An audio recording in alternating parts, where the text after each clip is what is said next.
I leave him, he'll be looking for me in his next speech.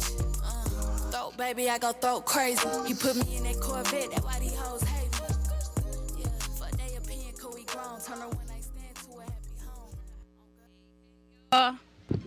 Oh, Here we go. that's what happened after missing a week? What's up, y'all? Philly service announcement. Takeover Tuesday, 5 to 6. Love, support, and grace. This Raw Ken and Nick.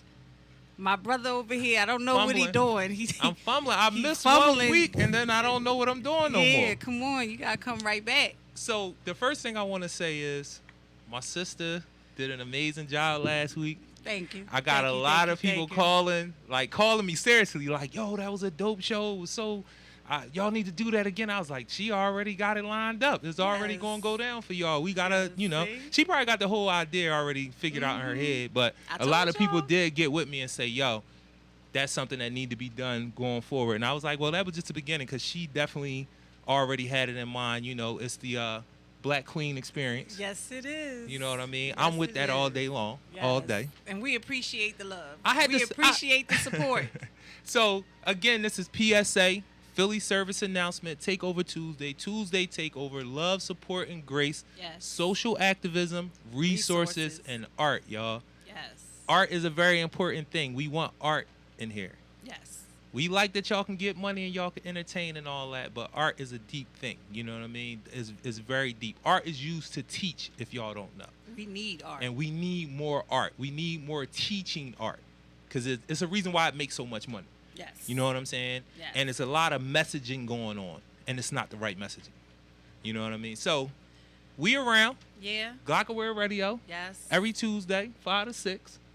Y'all know y'all love us. I've been seeing the views ticking up. I think y'all starting to like us. They climbing, and listen, that's what's up. Before, you already know this, my right-hand sister, she let y'all know. Nick, the queen, Raw Cannon. I'm the assist. I try to remember that, because I'm still not comfortable with calling myself the assist, but it is what it is. We gonna get to it. I don't know, because I got a big head about everything else. So it's like, how you have a problem calling, talking about yourself in the third person and all that. He's just being modest, y'all. He's just being modest. So, before we get to this brother over here, a powerful brother, you know what I mean? I visited him at a place where he's going to explain to y'all, and I was moved, to say the least. You know what I mean? And I know our people, black men, black women, we do a lot of these things, and people don't see it, they don't hear about it. They late to the party, and we've been in the trenches doing what we can do for our folks, for the young men and women. You know what I mean? So before I get to him, I want to definitely give a shout out to Ade. This Saturday we had a health fair on Broad Street. It was a success. A lot of people came out. A lot of people got those health resources. We had, low cost insurance, free dental, where you can get free dental at. We had COVID testing out there. You could have got the COVID shot. You could have got the booster. We had a lot of vendors out there. We had a lot of young folks perform that took me aback with what they was talking about. And I'm going to get some of those young men and young ladies on the show. I need y'all to see what they talking about, because they not all talking about what you hear on the radio. Some of them is talking about real experiences in their life, and they need us. These is babies. They need us to hear it. So I'm definitely going to have some of these young men and women. I'm hoping that our other special guest can make it. You know what I'm saying? Because she would know a lot of that information. Again, I want to give a shout out to Ade, the director, Aaron, definitely Archie. He the founder. He put it all together. Markeith, Markeisha, Adrian, Cindy, Ibn, James, Sylvester, all of my Ade team. Y'all pulled it off. All my young men that came out there, my students. I love y'all. I tell y'all that all the time. It was a good thing, man, and I really felt good. I was trying to do the host thing a little bit out there, you know what I'm saying? You got to do it every week. I tried to do it out there, but I want to give a shout out to Ade. I got a 2-for-1 on Saturday. I still was able to give out the food. Oh, okay. Yeah, good. 8 in the morning I was up. Me and Erica Stewart, Social Impact Cafe. You know what I mean? That's my dog right there. She always right there in the trenches with me, making sure we tackling food insecurity in any way that we can help our elders, our young folk, just our people in general. She be out here with me the same way my family, my PSA family be out here with me. So we definitely got to get the food out first. Yo, it felt so good to do that and then go to our day on Broad and Dolphin and do something different, but giving more. Like, it was like, damn, you an important motherfucker. You know what I'm saying? You got some things going on. Got a lot going on here. So, again, before we get into our brother right here, we out there every Saturday, Worcester and Madera. The food get dropped at 8 o'clock, and we be out there until y'all come get all of the food. It's food for families. Again, I always harp on the fact that in that particular area, a lot of the folks that come get the food are elderly. We got to check on our elderly folks. Like I said the week prior, we always talk about checking on each other, and we able-bodied people, and I'm not against that. Check on me, and I'm going to try to be mindful and check on the people that I love as much as possible. We need to have a network of checking on each other. Yes. But we got a lot of elderly folks that we ain't checking on, y'all, and they not moving around they can't move around how we move around no more. They can't. And they need a little bit of that extra check on, you know what I mean? So it's a lot of our folks up in the uptown area. They need y'all to check on them. Y'all got grandmoms, great aunts, older siblings. Go up there and check on them, man, if you ain't already doing it. Make sure they all right. It's about to get cold. It's the same thing how it is when it's hot outside. Yes. You need to check in a little bit more. They can't move around as much as they used to. You don't want your folks getting stuck in the house, man. Can't get food, can't get help, whatever the case may be. So check on your folks up there. Check on our elderly up in our enclave uptown. You know what I mean? So without further ado, I don't introduce people. My sister will tell you that. Yeah. So I'm going to let you, let them know who you are, what you do, where they can get in contact with you, the whole nine. Well, thank you so much for having me. Good evening, everyone. Kirk Berry, and I am the founder of the KB Foundation, and I spend my life's work mentoring youth and helping other mentors be able to connect with youth. And so I had the pleasure of meeting this young brother. He visited my camp. This year was our 6th annual KB Power Mentoring Camp. It is a life skills camp, so the boys, they can play sports in the evening, but we don't do any sports or anything like that. They learn hands-on skills that can make them better. He was a guest. He got to see it live and in person. This was our 2nd time doing it during the pandemic. We did it last year during the pandemic, and I'm happy to say that we haven't had any COVID outbreaks with our kids or anybody that came to volunteer. And the reason why I was able to do it during the pandemic is because the NBA was able to have a season during the pandemic. Absolutely. So if they can make money, we can find a way to make sure our kids still get a life-changing experience. Right. And I'll go into that deeper about the NBA bubble and how overnight camp can also be a bubble as well. But Kirk Berry, and just a person that understands that if children are the future, then that's where we need to be pouring our time into. Yes. So before we get into questions, I'm sure my sister got plenty of questions for you because she got some kids. Her son is around that age, 8, and you know what I'm saying? So I know, y'all can link up and talk and get all that in. But he need everything. The first thing, what platforms are you on?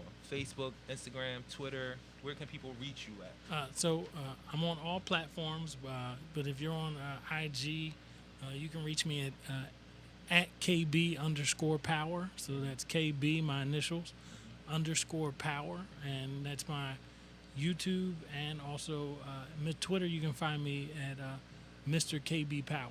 So, do you have any tangible, like offices, or you got a building somewhere where people can come and talk to you in person? Nope. If you want to talk to me in person, we can meet in Center City. I like to have breakfast at the Pyramid Club. Okay. I need to see what that's about. That sounds like something a good little setting. Club? Yeah, where's the Pyramid Club? 1735 Market Street. Okay. Right, okay. So you gotta be somebody to be eating breakfast downtown, the Pyramid y'all. Club. If you didn't know, that's I didn't even know. I never heard of the Pyramid. Yeah, me neither. When you look at the skyline of the city, there's one building that's shaped like a pyramid at the top. It's in every picture. Wow. Oh, okay. Yeah, you definitely gotta be somebody to be there. I know what you're talking about. He asked me where people could meet me, so no doubt. We need that. That's the stuff that we need, because some of these moms would be like, yo, this young boy needs some help. Where am I find him at? And they'll be right at the Pyramid Club with their young boy and probably their nephew. Exactly. Like, hey, I seen you on the show. Sign them up. You know what I'm saying? So we need to let people know wherever we are tangible at, and they can be able to reach us and talk to us and pick our brains. Everybody is not social media You know what I mean? Like they not everybody. I'm still one of those. I love to talk to people one-on-one. Yeah. I don't really like to Me talk on the too. phone that much. I'm a But if I can meet you and we could talk face to face, we might be there for 3-4 hours. You know what I'm saying? But the social media thing, not that anything is wrong with it, but I'm still one of those, and I know it's still a lot of people out there. So that's one of the reasons why I asked that question. Like, where can people meet you tangibly? Where can they shake your hand? You know, the whole night, sit down, have a meal with you. Because breaking bread is one of the best ways to get to know somebody sitting down and get eating, a lot of information that way.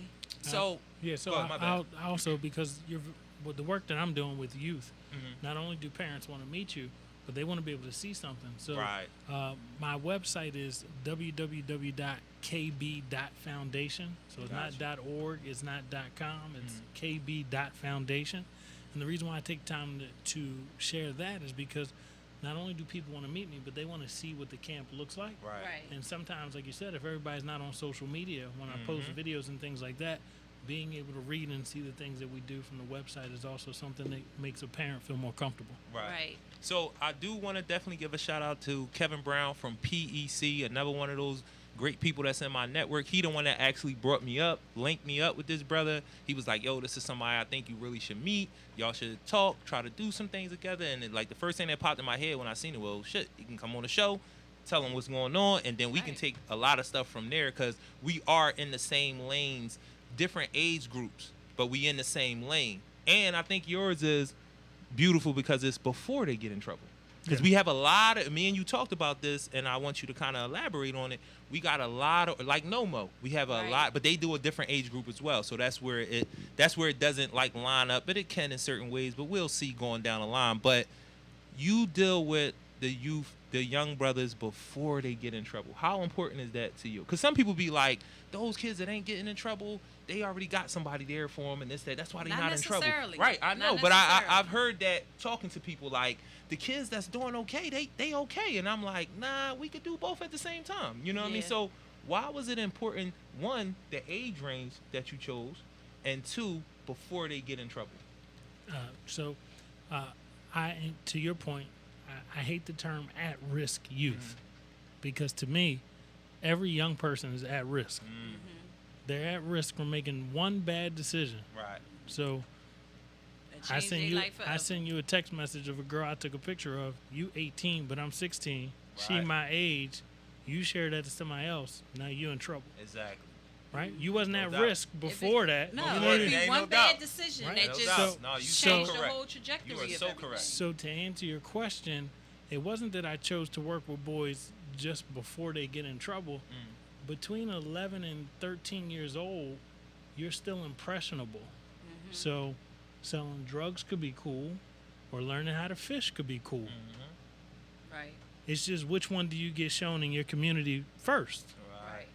So, and not attacking selling drugs, but you can learn to sell drugs, or you can learn how to cut hair. A lot of times when I hear a young boy tell a story about how he got into the streets, it was that he was trying to provide. Right, and make money. Yeah. That just means that somebody didn't show him how to cut hair. Right. There's ways to make money. Right. Yeah, you see legally. Right. So, they talk to me about that every day. For me, it was that age group is still impressionable. Some could be in trouble at 11. Hopefully most aren't. But particularly, I knew that they were impressionable. Once you become 14, you can be taller than your mom. You can be taller than your pop. You know, the girls told you look cute. And so your impression is already formed of what's cool, what's not. Not that it's too late, but specifically between, like, you start realizing, like, oh, I like this. And even if other people don't do it, because I like building robots or I like to swim. Like, so, and I can answer this question forever, but I'll end here. I hate the fact that the city has a problem finding lifeguards.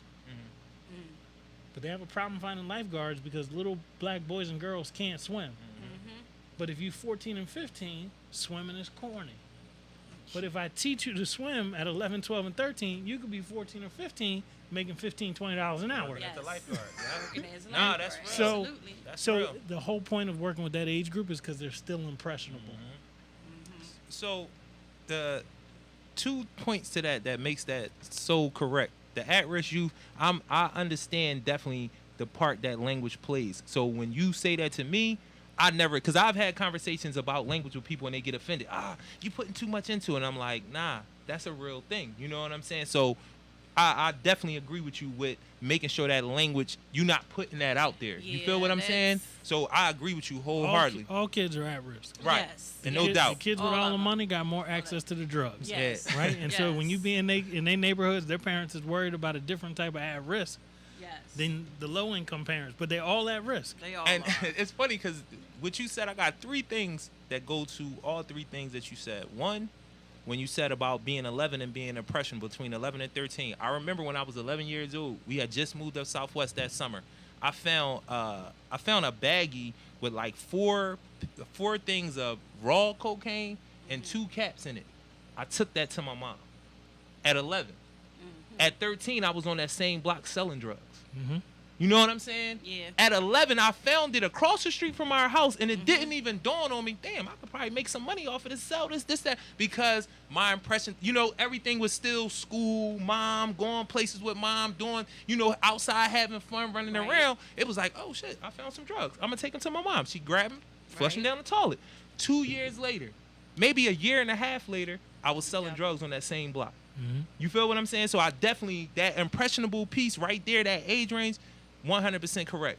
The thing about fishing, I just had a conversation with like 3 or 4 of my students, and these guys is all 13 to 18, and I was showing something on YouTube, and a commercial came on that was saying something about fishing. So they was sitting around the desk, and they was like, "Yo, Mr. Jarue, you ever been fishing before?" I was like, "Yeah." But as soon as he asked me that, I knew it. Like, damn, you never been fishing. And the way he asked me was like, well, shit, if somebody take me, I'll go. Exactly. You know what I'm saying? And then Yeah. when I asked him, I was like, you never been fishing? He was like, no, but I would go. 2, 3 other young men that was sitting around the desk, they all chimed in. We never been fishing either. So I'm like, damn, well, we need to figure out how we can get this fishing trip Get popping. fishing in there. And these is teenage boys that's already they already got in trouble. I ain't gonna say they in trouble, they already got in trouble. That's the Right. reason why we've intersected at Right. our day. You know what I mean? So that's Right. another thing about that. What you showing them? If you Exactly. ain't never show them certain stuff, they not even thinking about it. They only think about what they seeing. You know what I'm saying? Until you show them something new. And that's why we need programs like Our Day. Even though it's after they got in trouble, it's still a need for it. And your program with the youth, period, because not only is that age group impressionable, it's the access. You know what I mean? You found the drugs right there. It was accessible to you. Right.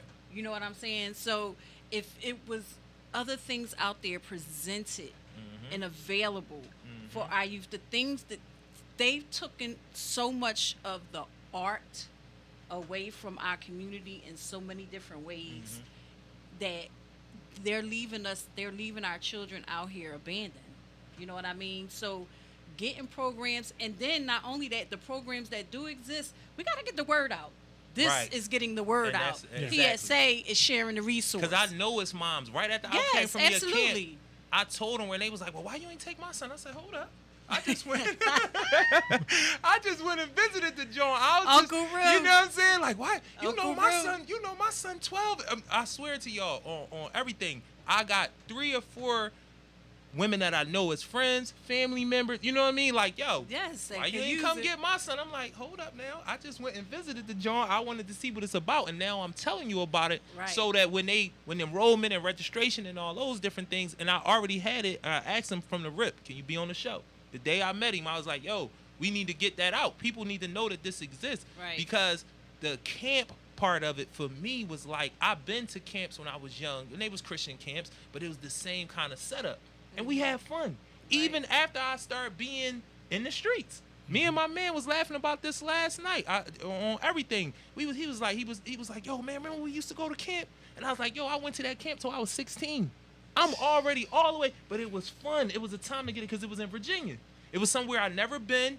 I ain't had to worry about none of the stuff I normally got to worry about in the streets and all that. We just out here. They had the girls on one side, the boys on another side. We all slept in different places, but we got to interact like during the day. Yo, it was dope. It was a safe space. You know what I'm saying? And it was just dope. And we kept going. Even after we was already in that space where you would think, we would be like, yo, this is corny. I ain't going to no Christian camp. We Right. still wanted to go. So that camp part, when I came up there and seen it, I was like, nah, that's what they need to see. They'll love it out here. Yep. They'll love having that peace and because you're going to go more into it, the structure of it jumped out at me. He said, man, everything is formatted. From they get up early, and every hour or 45 minutes, we doing something different. You know what I'm saying? And I was like, yo, this is so dope. And before you get into that, I wanted to say what you said about the access with the rich kids. I go to this training, restorative justice training. And her name is Pastor Donna Jones. Amazing woman. Amazing.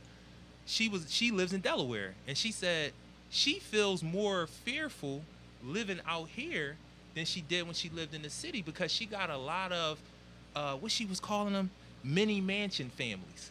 And she said the mini mansion families, the parents ain't never home. They on vacation, and these kids is in there doing whatever. Yeah. You know what I'm saying? So that's the other thing what you saying about the access that they have. And then their parents got money too. They got access, so they like, we flying out here, we getting a nanny, the kids home. The kids home. And she said it'd be so much reckless stuff going on. She's more fearful of that than when she lived in West Philly. And I was like, yo, that's a crazy perspective. You know what I'm saying? Yeah. But getting back to you, brother, can you explain a little bit more about the program, like how it's regimented, all that good stuff? I'm Absolutely. interested in that structure. Just to talk about your last point, so I travel the country speaking, and so a lot of times people, they'll read my bio and they'll add, he travels speaking to at-risk youth. Right. And I'm like, no, I speak to all youth because all youth are at risk. Right. And so the mini mansion families or just the suburbs versus the city, we know what type of trouble kids get in the city. Right. In the suburbs, it could be tons of things, right? And so the kids in the city know how to deal with loss, deal with pressure, deal with not having things. And so I don't want this conversation to go left, but kids in the suburb who don't then cause harm and affliction to masses. And we've seen it all across the country, Right. right? Yes. And so to say that only the minorities or those who live in low income neighborhoods are at risk is completely skipping over what were those in the suburbs who felt they were isolated and couldn't talk or communicate, that they had to do something to a whole school, a whole Right. mall. Yeah. So when we look at risk, is it only based on like income? Exactly. Or are we really talking about all of our kids who are suffering from being in the house through COVID this whole time are all at risk because they were Right. stuck in the house, they had to only interact on the screen, and if we don't talk about how they're feeling, they could be at risk. So Right. we really need to just say youth. Youth. We Period. don't need to Just say at youth. risk. We just need to say youth. Yes. So at the KB Power Mentoring Camp, the young men that come, this was our 6th summer in a row doing it, and so it's hard for them because the camp takes place in August, and you've already been on summer break, all of June, all of July, Right. and then you meet this guy KB who tell you you're gonna be up at 7 in the morning, Oh yeah. and you That's only, the trends. you're only meeting him the day you get there. Right. So some kids have been there before. Some kids, this their first time, but they wanted to go. And then there's a group of kids whose parents made them go. And so those are the ones who not feeling getting up that early. Right. But I always tell people, kids yearn for discipline. They do. Like they want it. And my biggest example is when a young boy or girl doesn't feel loved or disciplined, they choose the 2 hardest avenues to get it, but you feel love and discipline. The streets of prostitution or selling drugs are the worst 2 professions you can get into, but somebody will be disciplined, like they really disciplined. really in that. disciplined on your ASS and very structured. Right? Like when kids like leave home because they not feeling love and discipline, when they run to the streets and whatever the street offers, they find it in the areas of life that are negative, right? The professions, but they show you 2 things. Somebody will tell you that they love you, even if it's the wrong type of love, Right. and they will give you discipline, where to be, when to be, what to do. The reason why I bring that up is because even though the kids get to camp and don't want the discipline, once they get engaged in the positive activities, they forget it. So when you get them up, excited about it. exactly, when you get them up in the morning at 7:30 and tell them that they got to eat breakfast at 8, a lot of kids in the summer are doing what? They skipping breakfast. They Yeah. played the video game all night. They sleeping. So at the camp, to make a long story short, we start the day at 7:30. Once they eat breakfast, every hour to every 90 minutes, they're in a new activity. So when you came to visit at the time, we had half the group learning how to change a car on a tire, and we're not talking about watching a YouTube video. Like we got the physically truck doing it. jacked up, and they taking the bolts out, and they learning why you don't take them all the way off. You just unscrew them loosely, which a lot of grown men don't know, right? Like why you just screw them loosely, A lot of right? grown men don't And even that's know how something to that, change a and tire. that's something that I learned period. from my father. Right, Period. exactly. At 10 years old, on Cobb's Creek, my Yep. dad pulled over and was like, "Do you know how to change a tire?" I was like, "No." He was like, "Well, I'm gonna show you right now." Right. And so when you came to visit, half the group was doing that. And not only did they learn how to change a car tire, but they learned how to change a bike tire too. Because I Okay. understand at 11, 12, and 13, they're not driving a car yet. No, they Doesn't riding mean bikes, you can't yeah. learn it. Mhm. But at the same time, do you even know how to change your bike tire? Mm-hmm. Right? Like biking is really big right now because of the pandemic. Right. You know, Yeah. all older people got, but a bunch of them can't change the bike tire, right? Right. Like, so, but then the other group was interacting with the state police, and they were just learning what state police officers do. And so, what I really appreciated about that opportunity is the state police officers allowed the young men to be in the car in the front seat, use the microphone and give commands. And when we talk about we don't have enough people in our community who look like us, who choose that profession, is because you're exposed to it in the wrong way. Right. Right. And when you hear somebody who says they got a whole family line of cops, Exactly. right? It's because they were exposed to it that my family does good things as Exactly. police officers. Right. But if you're not exposed to that as a young boy and you only exposed to it in your first interaction, you're not going to want to ever become that thing that if you met the wrong person, Right. treated you in a Right. negative way. So learning the profession of a state trooper, learning how to change a car, a tire, those are life skills. Right. And so the KB Power Mentoring Camp, every year we have different life skills that come and go. And to your point, it's all structured. So everyone on my team knows what's going to happen, when it's going to happen. We know what's going to happen for lunch. 2 of the days, the boys make their own lunch.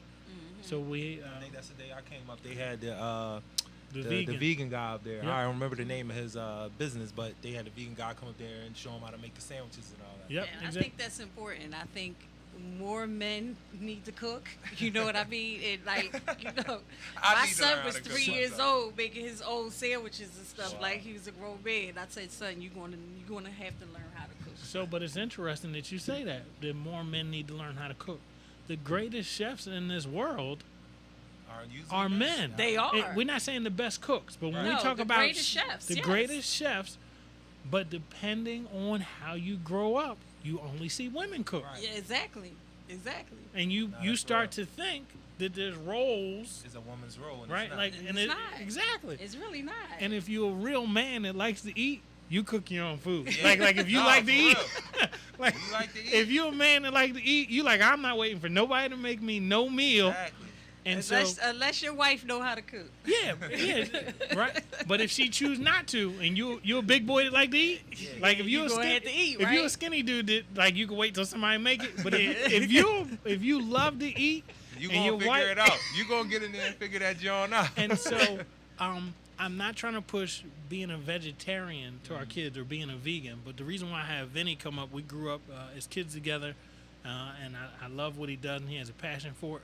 But I need kids to understand that having a colorful plate is the best option. It is. And it can taste really good. And so the kids are always impressed that they like, and he comes back every year. So the kids that are who come, multiple times, they look forward to his session. The kids that it's their first time, they like, I'm not about to eat a sandwich with no meat on it. No meat That till right? they get it. Until they get And it. then, like I seen, can we get another one? Yep. Can we? And they asking each other, you want that? Let me get that joint. I'm sitting at the table like, y'all was just turning y'all face up at this. Yeah, they was. Two They was. kids They that was I looking, sat at the table. they was looking at like I'm not about to They eat was like, that. and then once they start eating it, the young boy was like, you want to eat your joint? He like, yeah, I'm gonna eat it, man. And then he was like, well, can we get another one? I was like, I don't know. I'm So, good. so that goes back to the impressionable piece. Right. When I see another kid eat Yup. it and like it, I'm gonna try it. If everybody Exactly. say that they don't want it, then we don't want it. Exactly. And then everybody's like, man, oregano, some oil on some fresh, like, because they cut their Tastes own good. lettuce. They cut their own tomatoes. They cut their own Yeah, they onions. was in the kitchen. Like, they was in the kitchen cutting it all up. We got safe knives. But, for me, it's exposure is life. And so the more you're exposed to, the more choices you can make in life of what you want to do. So I don't want the young boys to become state troopers or mechanics. I don't want them to be vegetarians. I just want them to be exposed to it. Exactly. Right. Exactly. And if you like it, now when somebody says, "What do you like to do?" have choices. you could speak to it. Like we keep asking our kids what do they like to do, and they haven't done Haven't showed them anything. anything. Yeah, Right, you haven't show showed them a anything. bunch of things and then say, "What do you like?" So It's, Right. that's it's crazy because a lot of what you're saying about them, I deal with it in my class, and it'd be like, I teach identity, so one of those things is who are you? Right. Like you could tell me who Little Dirk is. You know what he doing, what he driving, who he with.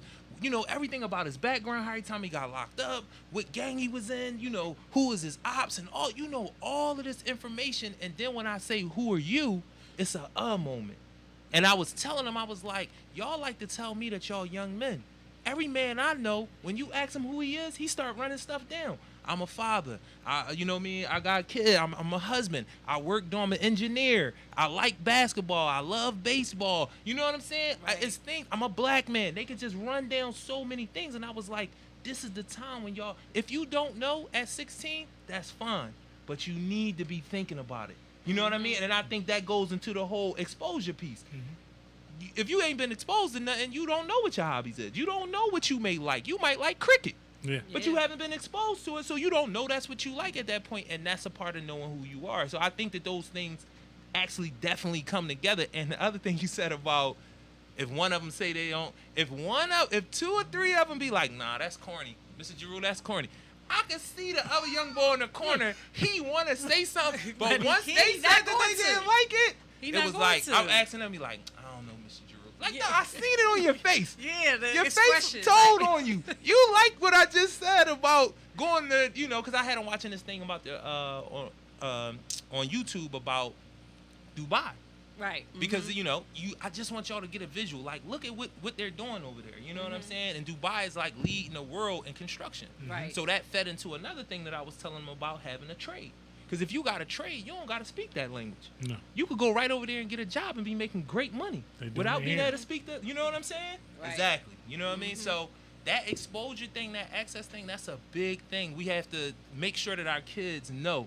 And a last thing, and this is a serious thing about that, what you show your kids. Me and my students had a nice conversation about what age should you be kicked out of the house. Well, not even kicked out of the house, but told, yo, you got to a certain point, you need to move. You want to do things how you want to do them. So the one young brother was like, nah, man, my mom, she kicked me out. She shouldn't have been able to kick me out. Why she going to kick me out? She ain't even teach me how to do whatever she want me to do when I get out the house. And I said, for him to be 17, just turning 18, he might have didn't know it, but that was to me, that was an amazing perspective. Like, I would be willing to leave because I know that I'm starting to be getting on your nerves. Yeah. But how you so adamant about kicking me out and you didn't teach me how to be able to survive once I leave here? And I was like, what can you say to that? You know what I'm Right. saying? That's another one of those things. What are we teaching you? Right. To get to the point to say, oh, you 18, it's time for you to go. Right. You know what I'm saying? So Right. that's that exposure thing is a real thing. What are we showing our kids? What are we teaching our kids? Yes, and I appreciate that, and to kind of piggyback off of what you was talking about, when the youth knowing Dirk and knowing everything about them and not knowing who they are and not even being prepared for that question, to me is the issue. Right. How do you articulate, even if you don't know exactly what it is that you want to do at the age of 16? How do you articulate that to somebody who asks you who you are? Right. Right? So that brings back the question to me, how do we talk to our children? How are we talking to our children? I think we need to have conversations with our children at a very young age that some might think is mature, right?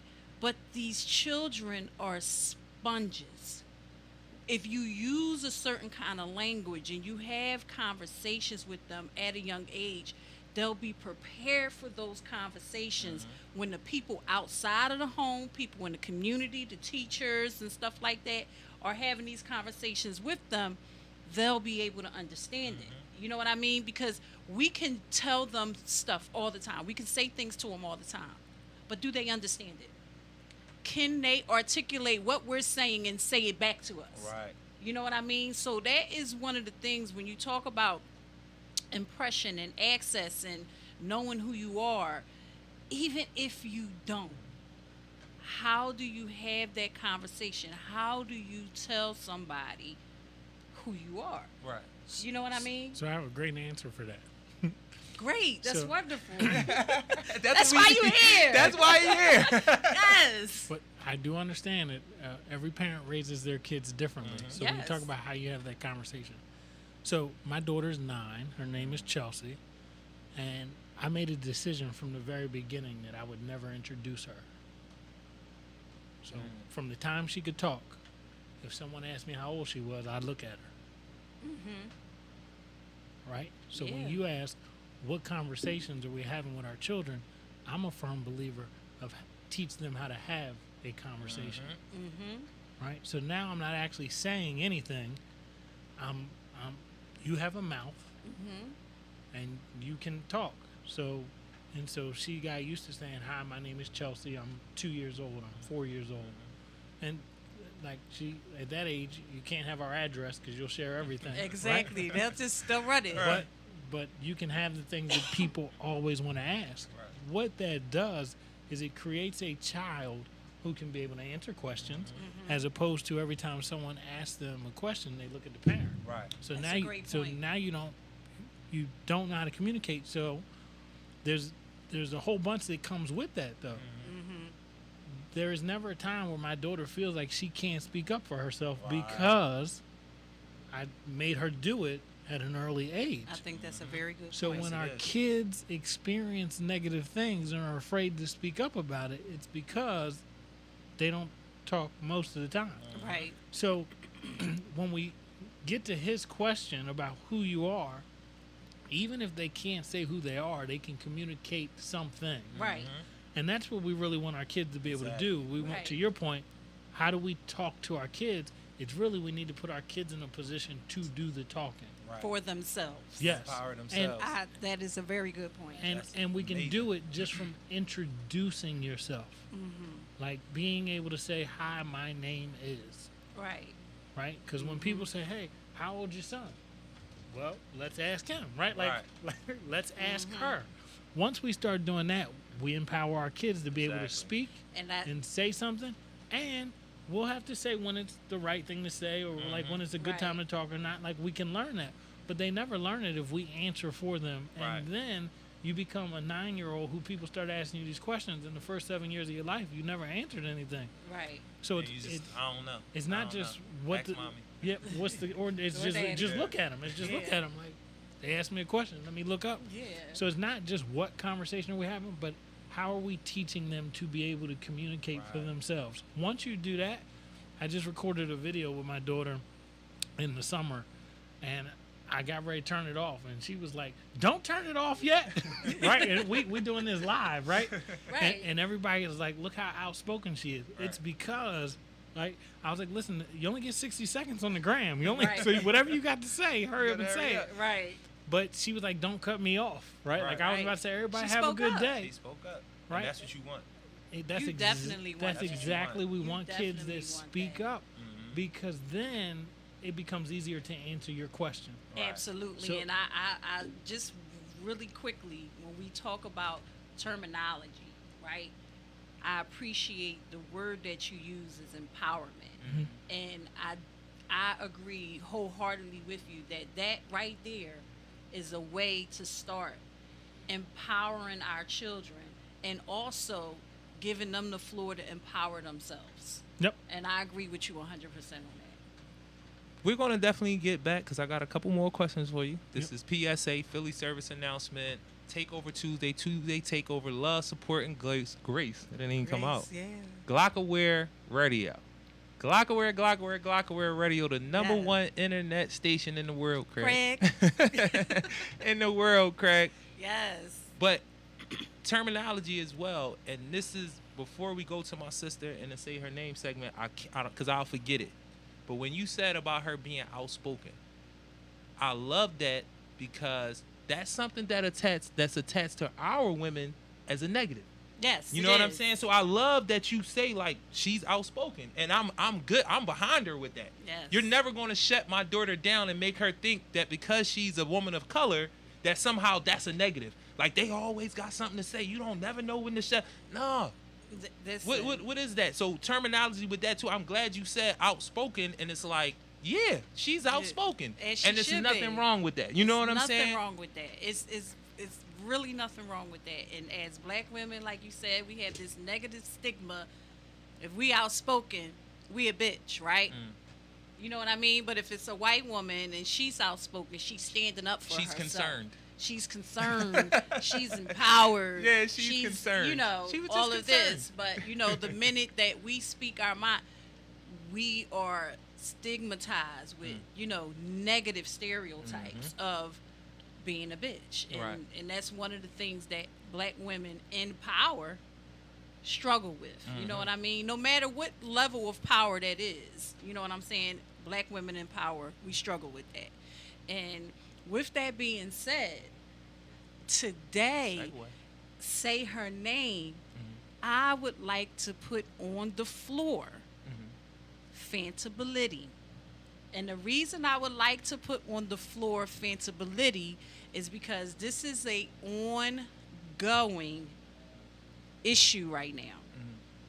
This 8-year-old girl, 2 months ago, right? It was determined that the bullet that shot and killed her was a bullet that belonged to the police. And not one police officer has been identified. They just did a rally 2 days ago, I believe. It was on the news.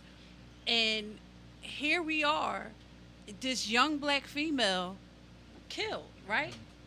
Had this young black female been killed by a black person, their name would have been spread, their pictures would have been all, the worst possible picture of them would have been plastered all over the TV, all over the media. You would have had the name, y'all would have probably had his address, who his cousins is, his mom, his family. Everybody would have been laid out and exposed. But here we are, this young black little girl, 8 years old, and there's no dispute that the bullet that killed her was the bullet of a police officer. And y'all know who the police officer is. These guns are registered. Y'all know where the bullet came from. Why? And that's one of those things like we've been talking about lately. It's a lot of different angles when you come with state, what they call it, state sanctioned violence. You know what I'm saying? It's a lot of things that come with that, and it's not always the police, y'all. Sometimes it's the media and how they frame a picture, what they want you to be thinking when the information is put out there or not put out there, or how the information is slanted. So yeah, we could look squarely at the police, and I'm with that, but we also got to look at the media and how they're putting this information out and lack thereof.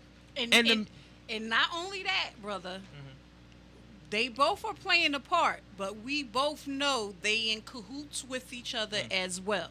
Because I'm quite sure there's some media that got to drop, right? Right. And no, that's true. The police department is like, you know, hold on to that.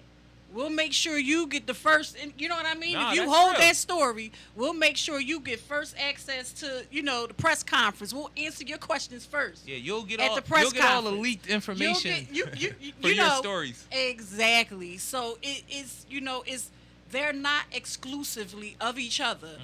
They both play a major role in this. But here we go. Like, this is a young black girl, 8 years old. This is somebody's baby.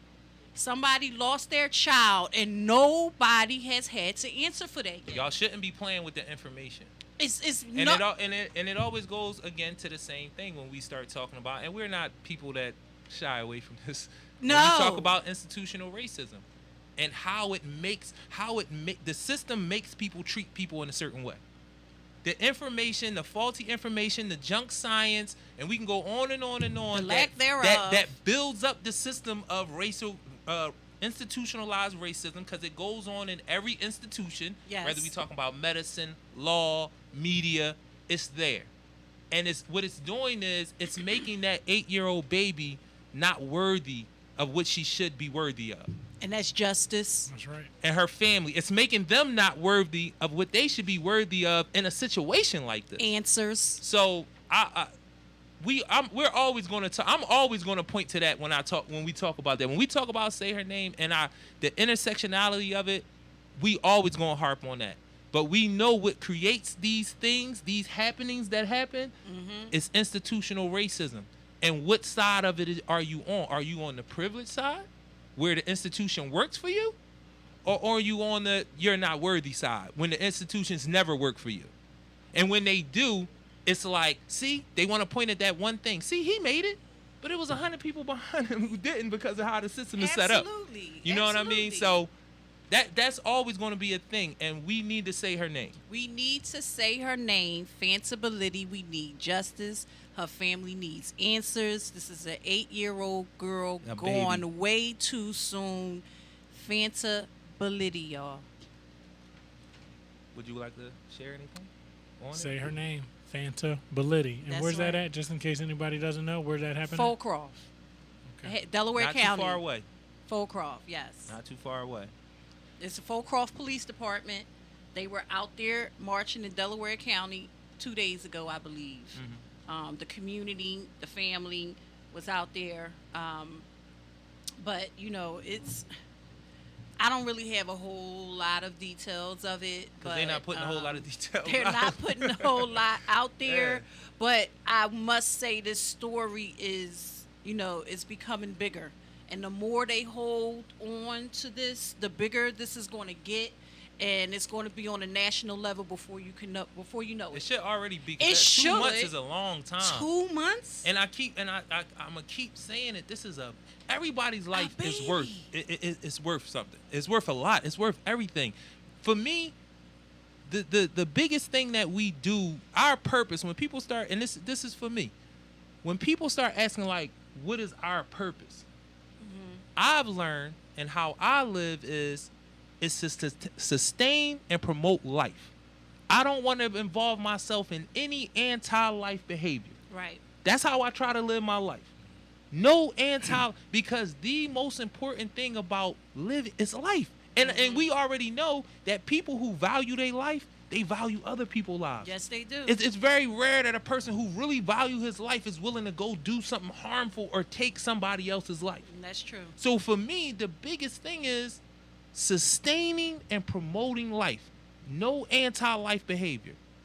And this is a baby, though. This is a baby. Like, everybody should snap to whatever your job is and want to do it to the best of his ability, because this is a baby. She's Yes. 8. That's right. 8 years You know what old. I'm saying? No, the race, ethnicity, none of that shit. Like, it shouldn't matter anytime. But we talking about that's like you know how they talk about a privileged class? I think children should be a privileged class, no matter where they at. We all should snap to being our best when we dealing with children or anything around children. That's right. You know what I'm saying? So for anybody to even be like, I'ma hold that information because I want to be able to get in the police station and get other information on other cases, because this is how it does work, y'all. Yes, it does. This is a baby, though. Like, this is not a tobacco case, or you know what I'm saying, or a pollution case, or you dealing with big pharma, or you know what I mean. We talking about a child and her family. Yes. You can't play all of these games when like these. It's a baby. It's a baby, man. Seriously, it's a baby. So before we get Thank you for that. Thank you for sharing that. Yes, Thank you no for making problem. sure people are aware. Yes, Definitely. thank you. You're so welcome. my brother is definitely in the house, James Wright. I like to put him on the. Always. I like to put him. He's definitely. He's like our number one supporter. Yeah, I feel PSA like, you know? family. You know what I Truly. mean? So Yes. we're gonna get back to this powerful brother. That's why he got the KB power. You know what I'm saying? That's a good connection. One of the things I do want to know, just personally, is you said, are you a motivational speaker? I want to get that correct, because Yeah, I you said remember he we was speak. talking, and I don't want to, you So I know. call myself a youth empowerment educator. Okay, that sounds a lot better. You know I what I'm like saying? that. I like That that. sounds a lot. I like that. It's a specific niche, right? Mhm. It's youth, and I'm educating people on how to empower youth. A lot of people use the word empower, but they don't actually know the true definition of it. And part of the definition is to be able to give someone the ability to know their right, and their right to have choice, and their right to live however they choose to live, right? So to empower someone. And so we have a lot of people who went to be teachers and love the role of being a teacher, but they don't connect with youth the best, because right, that's not what they actually teach you when you go to school to be a teacher. Right. No, they don't. So we all, if you went to church or whatever your religion is, you had a Sunday school teacher that all the kids loved, and then you had a bunch of Sunday school teachers that just taught the Bible. Right. How do we teach all the Sunday school teachers to be able to have one, right? And some people are born with that ability to connect, and some aren't. So yes, I do travel the country because most people have never heard of a youth empowerment educator. I travel trying to motivate those who work with the youth. So that could be CEOs who say that the millennial workforce is lazy, right?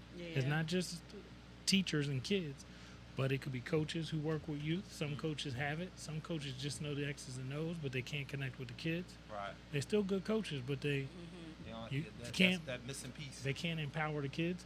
And then we have a bunch of churches who have, they have youth church, but it's always dying, right? Because, right, like there's got to be a way to meet the kids where they are and still teach. Getting up early to go see and they not. Sister Irma getting on my nerves. Why we gotta go early for this? And then it's the other sister, Sister Suzanne, is like, oh, I can't wait to get there. She gonna have food. We gonna talk about this. We got games. I know what you're talking about. As a youth empowerment educator, there's different sectors where I go and try to just teach people in the way that they work with youth how to connect.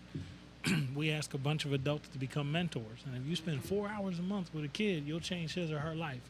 And that's true. But if you're 35 and they're 9, right, and y'all perfect strangers, it's going to take a while to develop that relationship. Absolutely, that trust. So how do you teach mentors how to empower? So in 2016, I wrote a book called 5 Powerful Tips for Motivating Youth.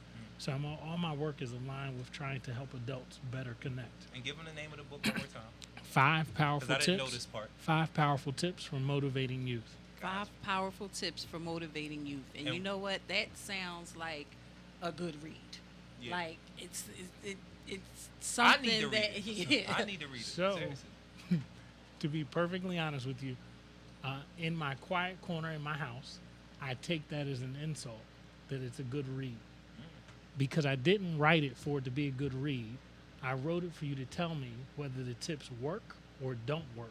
So if I was going on an interview and y'all gave me tips for the interview, when I come back and y'all say how the interview was, I should be able to say, ooh, you told me to ask those questions. The employer loved those questions. Right. If you give me the tips and I go to the interview and be like, well, I ain't used nothing you said. That's how I feel about my book when people say it's a good read. Well, you know what? Let me apologize. Because that was not my intention. No, but no. But that was not. You didn't support or have it yet, but people who support and have it, I appreciate that they support it. Right. But it's an action book. Exactly. So I want to give you that. It's an action book, and I did not. That was not my intention when I said that's a good read. It was not my intention. But I appreciate that. It sounds like your camp and everything. It had, to me, from what I hear you saying, it sounds like it's strength based. Yes. Because in order to empower people, you gotta work from a strength-based perspective with them. And a lot of times, people beat each other down. People beat the kids down. Kids don't have a voice. It's the verbal is bad. And I appreciate that. It sounds like that's something that we all need. We all need that. That's been my goal ever since I created it. And so, for example, tip 1 is begin with dialogue, right? All 5 of the tips are nothing that I created. I just put them in a way that helps you get to motivating or empowering a young person. Right. But tip 1 is begin with dialogue. It's the most boring tip because everybody thinks they're already doing dialogue. Most adults are having a monologue. One of the ways it can happen is we run up and we say, what do you want to be when you grow up? And a young person responds. And if we like that field or trade, we go, oh, that's nice, that's cute. That's not a dialogue. Conversation just died because we liked it. As soon as they say something we don't like, we then tell them you should get into this, or you should get into that, or you should consider that, which also means it's not a dialogue, it's a monologue. Right. Because now you're telling them what you think. And all of that is not empowering.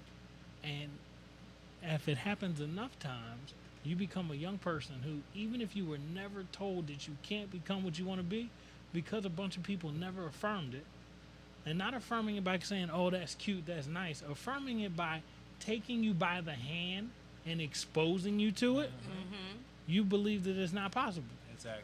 Right? So tip 1 is begin with dialogue. And so as you read those chapters, it's talking about continue to just keep asking questions. Yeah. No matter what young people say, you want to become a basketball player, cool. How are we going to do that? Right. You know, what does that look like? Right. You know, when's the last time you practiced, right? Like, let's, to your point about from a strengths base, I tell all young boys who tell me they want to be a basketball player, then every day you need to shoot 100 3-pointers, 100 foul shots, do 100 layups, and run 100 suicides. And when you tell me I don't want to do that, then you're telling me you don't want to go to the NBA. It's not that you can't. Right. I don't even want to tell you to have a plan B. I want your plan A to be do those same things every day That's right. and see how much better your game gets, and then we could talk about your ability. Right. But if we're just basing what do you want to be when you grow up to say that's cute or that's nice, or to tell you, if it's really about us asking just to make like, oh, I talk to young people all the time. Who's the individual that's actually showing them? Right. And so my book, 5 Powerful Tips, is all about, like, let's get to the point where we're action-oriented and showing the young people. That's So, wonderful. I wanna ask 2 things because we running short on time, and I want to make sure I get these out. One, you kind of said it already, but why do you do what you do? You know what I'm saying? Like, give people a direct, because for me this is like the inspiration part. You know what I'm saying? Where a person looking at what you're doing and say, oh, I can figure that out, I can do that. You know what I'm saying? And then the other thing is, give me a little bit of information on the camp, because you was telling me some things about the camp, like, I do this because I want to show people that it's possible that we can do stuff like that. Other Right. organizations and groups, y'all can get these type of camps, and it's accessible to us. You Right. know what I'm saying? Okay, so the reason why I do the work, so it's funny you use the word purpose. I personally, my opinion, don't think people actually know what purpose means. For me, purpose means to be used. So the purpose of this microphone is only so we can speak into it so people can hear us more clearly. And then a lot of people say, well, this is an inanimate object. It doesn't have a choice to do anything else. Right. Well, that's what serving your purpose is, right? Like, you can get a job doing anything. Right. But your purpose, like, what were you designed to do? So running that camp, oh, it's a lot of work. It's hard. It don't feel like work to me. Right. Right. And I seen him in his element, so it really didn't. Because you didn't seem like dealing with a lot of kids and workers and all that, and everything is regimented. You could see it on somebody's face where it's like wearing them down. And I'm not saying you don't get tired and stuff like that. Right. But I never seen where it was like, man, I might not do this next week. You know what I mean? And you know what I'm talking Yeah, about. You see absolutely. it on people, even They though get their burnt hearts out, be in the yeah. right Yeah, place. yeah. But it's work. It's real work. It don't feel like something that they're just doing. You know what I'm Right. saying? So working with youth and working with those who want to empower youth, I feel that's my purpose. So no matter how big the check is, when I speak, when I leave the stage from giving all that I have to give to want them to be better, the check can't replace that. Right. Like if I'm What you got because out of that, it's yeah. different if I'm Robert Kiyosaki, nothing against him, and I'm teaching Rich Dad Poor Dad, and I go to the same place to speak about the same thing over and over and over and over again. It's like a tape recorder. You don't have to have no feeling, no emotion. But it's different when I go to a school in Montgomery County than it's different when I go to a school in Philadelphia County. What I have to give, the examples I have to use, what the teachers are experiencing, what stresses them out. You know, every audience is different, so I don't serve cold food. Right. And so my mother, she tells me all the time, she's like, you work really hard creating a different speech everywhere you go. Just have, and in speaking, they tell you have like 3 speeches because you can perfect those speeches and you know when people are going to laugh, you know when they're going to cry. But then for me, it's not a purpose anymore. It becomes a routine, Right. right? Like that's what being a comedian is, right? You go try all your stuff. What jokes are good? What jokes? So now when you get to the link, you know it like. So your time and everything is on. Right. When I go speak, it may be real choppy, but I'm a professional, so you can't. I see the choppiness, but you don't. Right. But I designed it for those individuals. Right. Right. Like so, when you ask the question, why do I do what I do?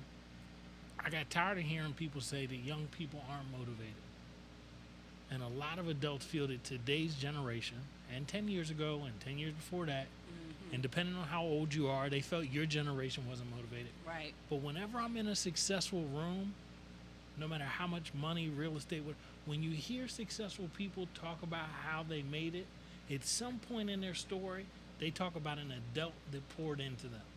They didn't say I woke up and I was born motivated. They didn't say I woke up. Right. And so anytime I hear adults say that today's young people aren't motivated, I go, well, the young people aren't the problem, the adults are. Yeah, all day. Because every successful person says, I had a teacher or I had a parent. It's great if you have both parents. Right. But everyone doesn't have both parents. Sometimes people have both parents, but that's not the people that pour into them. Right. So it's a coach, it's a teacher, it's a Sunday school teacher. Every individual has someone poured into them. So as I hear, and I'll close with this, children are the future, I need to teach more adults how important, right? My purpose is to teach them how they can pour into somebody, some child, so that that child can grow and become our future. Thank you. The Thank you. The You're camp, we got time. Oh, yeah, We got no, a the little bit camp. more No, no, time. no, Let me the know about camp. I'm going to camp. I don't think Toucan gonna clip me that quick. So the camp, this is really easy. I got tired of hearing that the average low income, not just household, but what I like to say, an underserved community, right? Because everybody's household in an underserved community isn't low income, right? Right. They, the average kid doesn't go 10 blocks outside their neighborhood. They go to the local barbershop, they go to the local school. If their family goes to church, they go to the local church. And if they don't live in a food desert, they go to the local grocery store. Right. But if they live in a food desert, they might venture out a little bit. Right. But the average kid in a low income situation or underserved community does not go 10 blocks outside of their community. You think that's true? Just think about it. No, I don't. You don't think it's true? No, I think it is. Oh, it's very true. I think it is. I'll give you a different example in another place. More than 50% of kids in Jamaica never seen water. Sheesh. Think about that. More than Now. 50% of kids in Jamaica have never seen the ocean. Wow. Y'all, this was It's PSA, y'all. It's PSA, Philly service announcement. Glockaware, I appreciate you too, Ken, for holding that joint Thank down you, for a couple Toucan. minutes. I Glockaware Radio. appreciate Kurt Barry. You're welcome. Hey, One more time, tell them what the program is, what we got going on. The reason why I do the KB Power Mentoring Camp is because I want kids to see outside of their community. Okay. KB Power Mentoring Camp, the KB Foundation. Yo, Glockaware Radio every Tuesday, 5 to 6. Check us out. That's what we doing around here. We out. Yes, y'all. Yo, man. Like always.